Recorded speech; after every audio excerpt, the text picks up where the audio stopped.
Subscribe कीजिए हमारे channel को और प्रेस कीजिए इस बेल आइकन को ताकि आप मिस न करें हमारे लेटेस्ट वीडियोस। नमस्कार दोस्तों, धार्मिक तथ्य में आपका स्वागत है। दोस्तों, हिंदू धर्म ग्रंथों में जीवन के साथ साथ मनुष्य की मृत्यु के बाद मिलने वाली अवस्थाओं यानी कि योनियों का भी वर्णन मिलता है। ऐसा माना जाता है कि मनुष्य की मृत्यु के पश्चात उनके कर्म के हिसाब से ही स्वर्गलोक या नरकलोक की प्राप्ति होती है। कुछ धर्म ग्रंथों में ये भी वर्णन मिलता है कि जो मनुष्य अपने जीवन काल में बहुत अधिक पाप करते हैं उन्हें स्वर्गलोक या नरकलोक नहीं मिलता, बल्कि उनके कर्मों के हिसाब से एक निश्चित समय के लिए उन्हें प्रेत योनि में भेज दिया जाता है। जब इंसान जीवित रहता है तो पृथ्वी पर खाने की चीजें खाकर जीवित रहता है, लेकिन क्या आप जानते हैं कि जब पाप आत्मा को प्रेत योनि में डाला जाता है तो वह क्या खाकर अपना समय व्यतीत करता है? अगर नहीं जानते हैं तो आज इस वीडियो में हम जानेंगे प्रेत के आहार से जुड़ी एक पौराणिक कथा के बारे में, जिसका वर्णन स्कंद पुराण में किया गया है। स्कंद पुराण की कथा के अनुसार पूर्व काल में एक विदुरथ नाम से प्रसिद्ध राजा हुआ करता था, जो बड़े बड़े यज्ञ कराने वाले तथा प्रत्येक कार्य में दक्ष थे। एक समय राजा विदुरथ अपनी सेना के साथ हिंसक पशुओं से भरे हुए वन में शिकार खेलने के लिए गए। वहां उस वन में राजा ने कई हिंसक पशुओं को मार गिराया, लेकिन उन पशुओं में एक पशु उनके बाण से घायल होने के बाद भी जमीन पर नहीं गिरा और बाण के साथ ही तेजी से भागने लगा। राजा ने भी उस पशु का पीछा करने के लिए अपने रथ को दौड़ाया और वन के दूसरे छोर में पहुंच गए, लेकिन ऐसा करने से उनकी सेना पीछे रह गई। वन का यह हिस्सा बहुत ही भयानक और भय उत्पन्न करने वाला था। उसमें कांटेदार वृक्ष और झाड़ियां भरी हुई थी।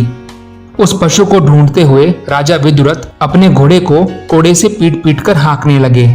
घोड़ा हवा से बातें करने लगा और उसने राजा को सेना से दूर एक दुर्गम जगह पर पहुंचा दिया और अंत में घोड़ा भूख प्यास के कारण वहीं मर गया।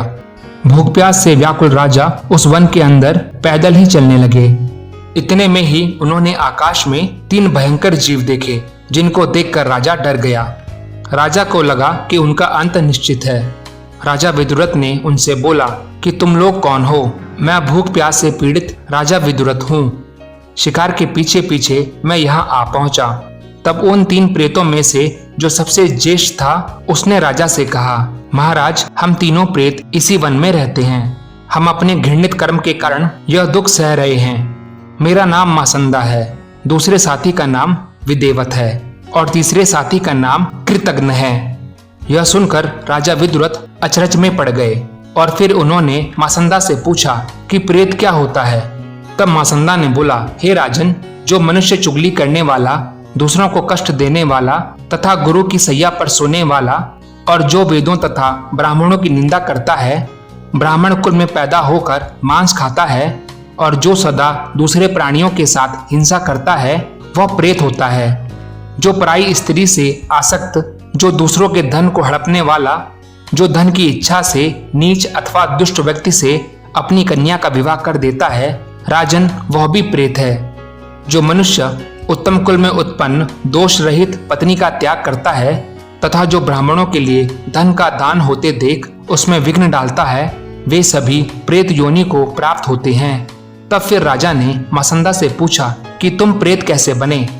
तब मासंदा ने कहा कि हे राजन, हम सभी को अपने अलग अलग कुकर्मों के कारण एक साथ प्रेत योनि मिली है। हे राजन, हम तीनों एक ब्राह्मण के यहाँ एक साथ पैदा हुए थे।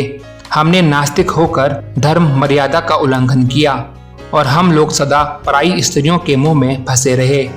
मैंने स्वाद के लिए सदा मांस का ही भोजन किया, अतः मुझे अपने कर्मों के अनुसार ही मासंदा नाम प्राप्त हुआ।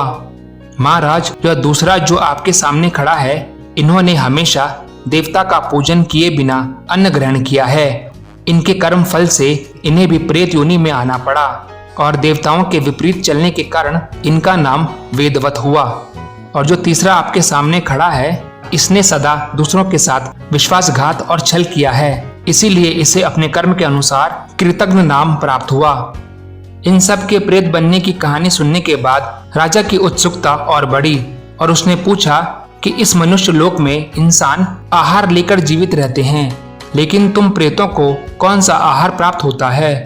तब मासंदा ने कहा, हे राजन, जिस घर में भोजन के समय स्त्रियों में युद्ध होता है, जहां भोजन से पहले भगवान का नाम ना लिया जाए, जहां पर भोजन कर रहे हो वह स्थान अपवित्र हो, जिस घर में कभी झाड़ू न लगता हो और जहां अतिथियों का सत्कार न किया जाता हो, जिस घर में वेद मंत्रों की ध्वनि नहीं होती, जिस घर में फूटे बर्तनों का त्याग न किया जाता हो, हम वहां निवास करते हैं और भोजन करते हैं।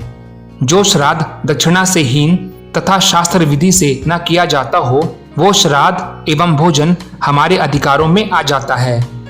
इस तरह मसंदा ने राजा विदुरथ को प्रेत के आहार और उनके निवास स्थल के बारे में बताया। तो दोस्तों, इस वीडियो में इतना ही। अगर आपको ये वीडियो अच्छा लगा हो तो उसे लाइक करें, शेयर करें एंड प्लीज सब्सक्राइब करना ना भूलें। धन्यवाद।